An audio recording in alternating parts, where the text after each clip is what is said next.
तो फिर hello everyone, कैसे हैं आप सभी लोग। आई होप आप सभी लोग बहुत ही ज़्यादा अच्छे होंगे। एंड अगर हम लोग बात करें आज की इस वर्सेज बैटल की, तो फिर आज का ये वर्सेज बैटल भी काफ़ी ज़्यादा अमेजिंग होने वाला है, क्योंकि आज के इस वर्सेज बैटल में हम लोग कंपेयर करने वाले हैं गॉड द गॉड बुचर को सुपरमैन के साथ। एंड यहाँ पर लाइव एक्शन में कई सारे सुपरमैन के वर्जन दिख चुके हैं, बट हम यहाँ पर उन्हें कंसिडर नहीं करेंगे क्योंकि वो काफ़ी ज़्यादा पावरफुल है। इसीलिए हम लोग DCEU के एविल सुपरमैन को कंपेयर करने वाले हैं गॉड द गॉड बुचर के साथ, और देखने वाले हैं कि इन दोनों में ज़्यादा पावरफुल एंड स्ट्रॉन्ग कौन है, और अगर इन दोनों की कभी फाइट होती है तो फिर कौन होगा इस फाइट का विनर है।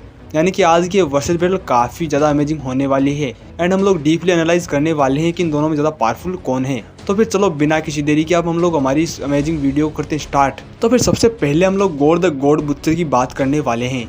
तो फिर MCU में गॉड द गॉड बुचर हमें हाल ही में दिखाया गया है, जो कि हमें दिखाया Thor love and thunder movie में। एंड उस मूवी के अंदर गॉर का कैरेक्टर मुझे पर्सनली एवरेज ही लगा। हाँ, उसकी एक्टिंग मस्त थी, बट फिर भी मुझे एवरेज ही लगा। बट इसका मतलब ये नहीं है कि जो गॉर का कैरेक्टर है वो काफी ज्यादा वीक है, उसे गॉड बुचर ऐसे ही नहीं कहते हैं। और मूवी के अंदर गॉर को नेक्रो स्वॉर्ड नल से नहीं बल्कि एक और गॉड से मिलती है, जिसके पास पहले ये नेक्रो स्वॉर्ड थी, जिसने गॉर को करप्ट कर दिया था। और नेक्रो स्वॉर्ड के मिलने के बाद गॉर के पास सुपर ह्यूमन लेवल की स्ट्रेंथ आ गई थी। लिटरली ये बंदा थोर को ओवर पावर करके दिखा चुका है मूवी के अंदर। देन ये अकेले माइटी थोर, हमारा MCU का थोर, एंड इनके अलावा वेलकरी के साथ भी फाइट कर चुका है, जिनमें तीनों के पास ही पावरफुल वेपन्स थे। देन ये काफी ज्यादा ड्यूरेबल है क्योंकि उनके पावरफुल अटैक्स को झेल चुका है, काफी फास्ट हील भी कर सकता है। एंड हम लोग मूवी में ही देख चुके हैं कि इसने थंडरबोल्ट के अटैक को इजीली सर्वाइव कर लिया था। देन इसके स्पीड एंड रिफ्लेक्सेस भी काफी ज्यादा बेटर है, क्योंकि तीन कैरेक्टर्स के साथ अकेले फाइट करना कोई बच्चों वाली बात नहीं है। एंड इनके अलावा गॉर का एक्सपीरियंस भी ठीक ठाक है। देन इसकी स्किल्स भी हमें ठीक ठाक ही दिखाई गई है।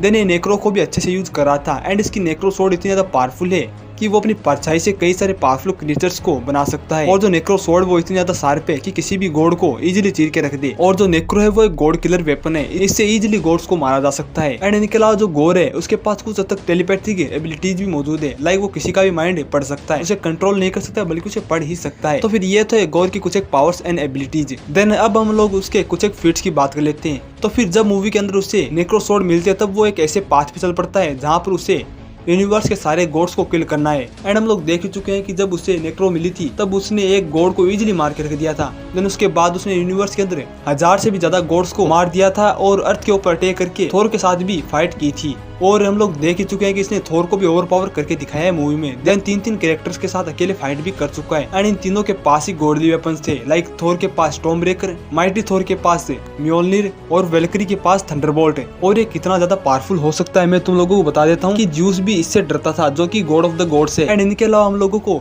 इसके और ज्यादा फिट्स नहीं देखने को मिले हैं। तो फिर अब हम लोग बात कर लेते हैं अपने एविल सुपरमैन की। तो फिर जो एविल सुपरमैन है वो अपना नॉर्मल सुपरमैन ही है, बस इसके अंदर यही फर्क है कि जो नॉर्मल सुपरमैन है वो एक अच्छा कैरेक्टर है, उसमें इंसानों से भी ज्यादा इंसानियत है, और इसी कारण वो अपनी फाइट्स में होल्ड बैक भी करता है, जिस कारण कई सारे एनिमीज उसके ऊपर भारी भी पड़ जाते हैं। बट जो एविल सुपरमैन है वो टोटली एविल कैरेक्टर है, वो सिर्फ और सिर्फ अपने टारगेट को डिस्ट्रॉय ही करेगा, और इतनी बुरी मौत उन्हें मारेगा कि तुम लोग सोच भी नहीं सकते हो। और ये अपनी पावर्स को फुल पोटेंशियल पर भी यूज करता है। और अब तुम लोग सोच रहे होगे कि ये इतना ज्यादा एविल क्यों है, तो फिर इसे कंट्रोल किया है खुद डार्कसाइडर ने, जो कि खुद गॉड ऑफ द एविल है। तो फिर समझ सकते हो कि ये कितना ज्यादा एविल होगा। तो फिर अब तुम लोगों को पता चल गया होगा कि जो एविल सुपरमैन है वो कौन है। तो फिर अब हम लोग बात करें कि एविल सुपरमैन कितना ज्यादा पावरफुल है। तो फिर इससे पहले तुम लोगों को पता होना चाहिए कि नॉर्मल सुपरमैन कितना ज्यादा कैपेबल कैरेक्टर है। तो फिर जो अपना सुपरमैन है वो क्रिप्टोनियन है, इसी कारण उसके पास है सुपर ह्यूमन स्ट्रेंथ है। कई मामलों में तो इसके पास गॉड लाइक स्ट्रेंथ भी दिखाई गई है। देन इसके पास है इनवल्नरेबिलिटी, और जो सुपरमैन है इसे डैमेज देना बहुत ज्यादा मुश्किल है, बट अगर डैमेज हो भी जाता है तो फिर इसके पास है रीजनरेटिव हीलिंग फैक्टर। देन बात करें इसकी स्पीड की, तो फिर ये बंदा DCEU का one of the most fastest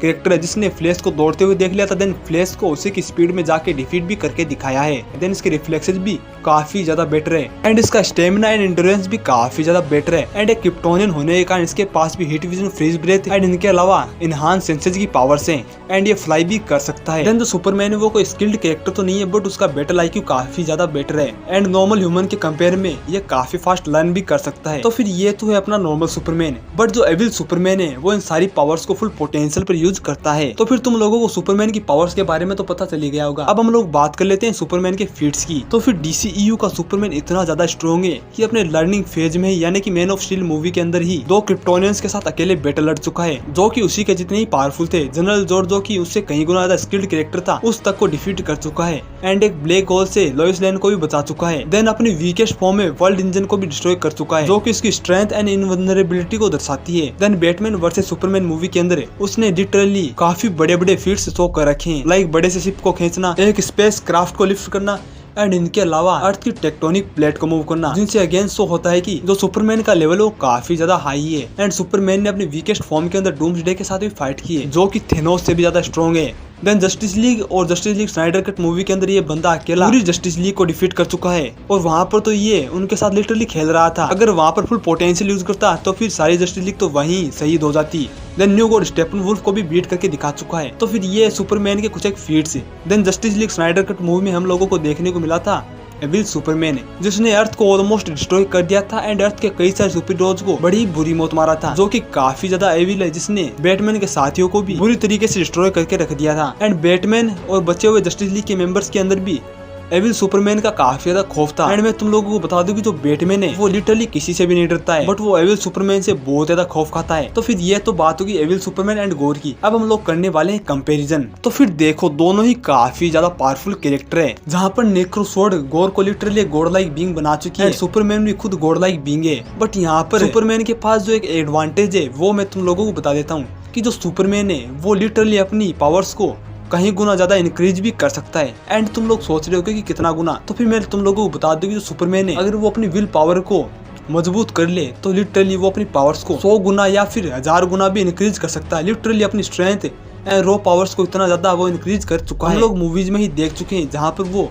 अपनी वीकेस्ट पोजीशन के अंदर वर्ल्ड इंजन को डिस्ट्रॉय कर चुका है। एंड अब तुम लोग बोलोगे कि ये कहाँ से बड़ी फीट है, तो फिर मैं तुम लोगों को बता दूं कि इससे पहले जब सुपरमैन क्रिप्टोनियन शिप्स में जाता है तब वहाँ के क्रिप्टोनियन एनवायरनमेंट के कारण वो वहाँ पर एक नॉर्मल ह्यूमन बन जाता है। बट जब उसे ह्यूमंस को बचाना था एंड उसकी विल पावर काफी ज्यादा हाई थी, तब उसने उसी क्रिप्टोनियन एनवायरनमेंट के अंदर वर्ल्ड इंजन की ग्रेविटी को चीरते हुए, जहाँ पर कोई क्रिप्टोनियन उड़ भी नहीं सकता है, वहाँ पर उसने वर्ल्ड इंजन को डिस्ट्रॉय किया है, जो कि अगेन एक नॉर्मल ह्यूमन के बस की बात नहीं है। एंड अब तुम लोग कह सकते हो कि ये एक प्लॉट होल भी हो सकता है, तो फिर मैं तुम लोगों को रिकमेंड करूंगा डूम्सडे वर्सेस सुपरमैन की फाइट, जहाँ पर पहले बैटमैन उसे इतना ज्यादा वीक कर चुका था कि वो एक नॉर्मल ह्यूमन बन गया था। देन बैटमैन उसे काफी बुरी तरीके से मार भी रहा था, बट जब उसने डूम्सडे को देखा जो कि पूरे अर्थ को डिस्ट्रॉय करने वाला था एंड उसे रोकने वाला भी कोई नहीं था, तब लिटरली सुपरमैन आगे आया और उसने उसे रोका ही नहीं, उसे अच्छी खासी टक्कर भी दी थी, जो कि अगेन एक नॉर्मल ह्यूमन नहीं कर सकता। देन वो अपनी वीकेस्ट पोजीशन में भी था। तो फिर यहाँ पर सुपरमैन के पास एक तो ये एडवांटेज है, उसकी विल पावर जितनी ज्यादा हाई होगी वो अपनी पावर्स को उतना ज्यादा गेन भी कर सकता है। डेविल सुपरमैन तो अपनी पावर्स को फुल पोटेंशियल पर यूज करता है, जिसका एविल सुपरमैन के पास एक एडवांटेज है, जिस कारण यहाँ पर रॉ पावर्स के मामले में सुपरमैन गॉड से आगे निकल जाता है। एंड उसके फीट्स भी ज्यादा बेटर है, लाइक वो अर्थ की टेक्टोनिक प्लेट्स को मूव कर चुका है, वो डूम्सडे के साथ भी फाइट कर चुका है, जिस कारण जहाँ तक मुझे लगता है कि जो अपना एविल सुपरमैन है उसकी स्ट्रेंथ गॉड से ज्यादा है,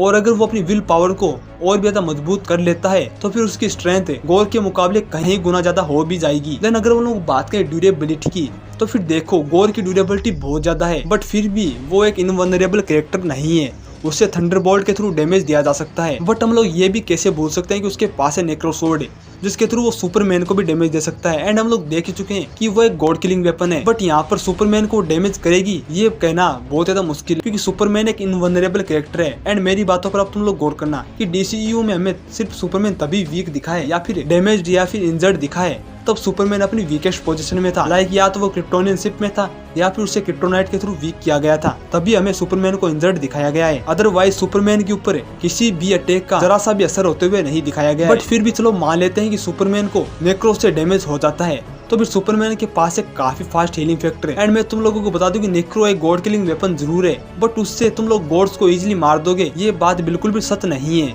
क्योंकि कॉमिक्स के अंदर हम लोग देख चुके हैं कि जब गोर नेक्रो से थोर को काफी ज्यादा इंजर्ड कर देता है तब भी थोर उसे काफी फास्ट हील कर लेता है। यानी कि जो नेक्रो है वो बेशक डैमेज देती हो बट फिर भी पावरफुल कैरेक्टर्स उसे हील कर सकते हैं। बट यहाँ पर मूवीज की बात हो रही है एंड मूवीज के अंदर तो नेक्रोसोर्ड और भी ज्यादा वीक दिखाई गई है, जिससे आई थिंक जो अपना सुपरमैन है वो हील कर सकता है। बट अगर यहाँ पर सुपरमैन के अटैक से गोर को भी डैमेज होता है तो फिर गोर भी काफी फास्ट उसे हील कर लेगा, यानी कि दोनों के पास ही अच्छे एडवांटेजेस मौजूद है। अगर हम लोग बात करें स्पीड एंड रिफ्लेक्सेस की, तो फिर गोर के स्पीड एंड रिफ्लेक्सेस काफी ज्यादा अच्छे हैं, क्योंकि ये बंदा 3 3 गॉड लाइक बीइंग्स के साथ फाइट कर चुका है, जिनमें वेलकरी, माइटी थोर एंड अपना गॉड ऑफ थंडर भी शामिल था। बट ये बात भी नकारी नहीं जा सकती कि उस फाइट के अंदर वो पिट रहा था। यहाँ पर गॉर के पास एक एडवांटेज है अपनी शेडो का, वो अपनी शेडो के अंदर छुप भी सकता है, जिस कारण एक तरीके से वो टेलीपोर्ट कर लेता है खुद को, और इसी कारण वो थोर को चकमा भी दे पा रहा था। बट यहाँ पर सुपरमैन के स्पीड एंड रिफ्लेक्सेस एक अलग ही लेवल पर है, लिटरली जिसके जरिए वो गॉर को पंचेज मार सकता है, क्योंकि ये बंदा फ्लैश के लेवल का बीइंग है एंड एक ब्लैक होल से ये लोइस लेन को बचा चुका है, यानी कि इसकी स्पीड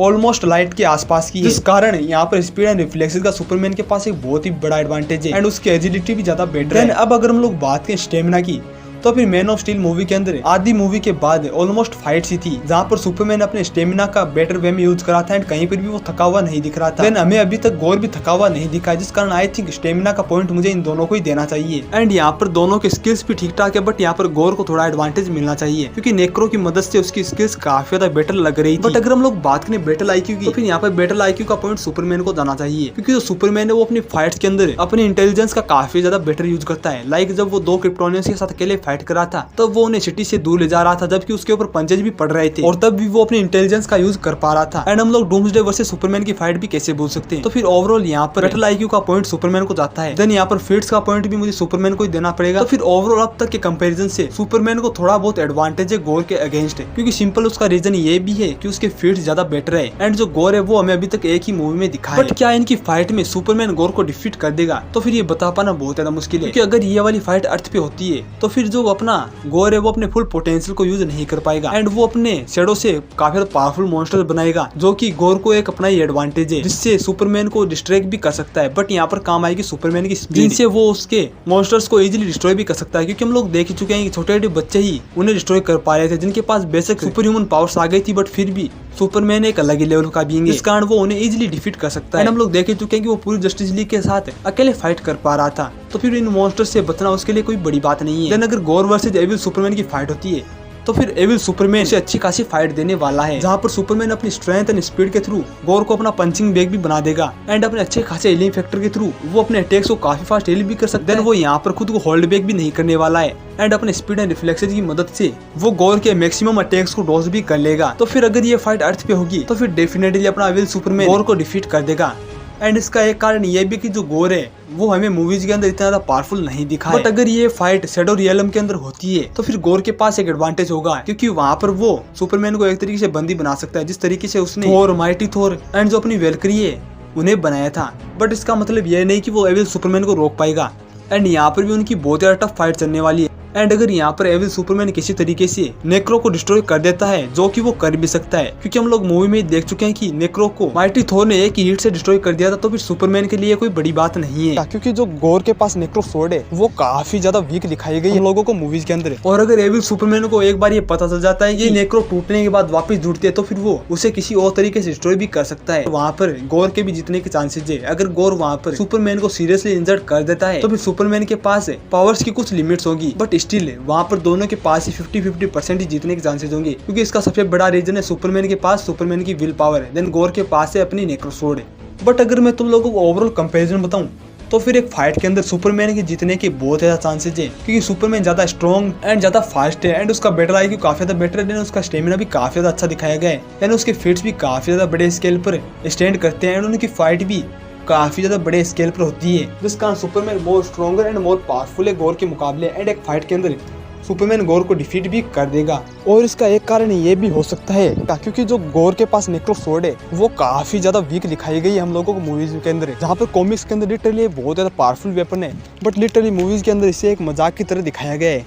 तो फिर आई होप तुम लोगों को मेरे ओपिनियंस एंड मेरी वर्सेज बैटल पसंद आएगी। अगर तुम लोगों को कोई पॉइंट गलत लगाओ तो फिर कमेंट्स में बता दो, मैं तुम लोगों को रिप्लाई जरूर कर दूंगा। और आज के लिए बस इतना ही, मैं मिलूंगा तुम लोगों को एक और अमेजिंग वर्सेज बैटल के साथ। Tata bye bye.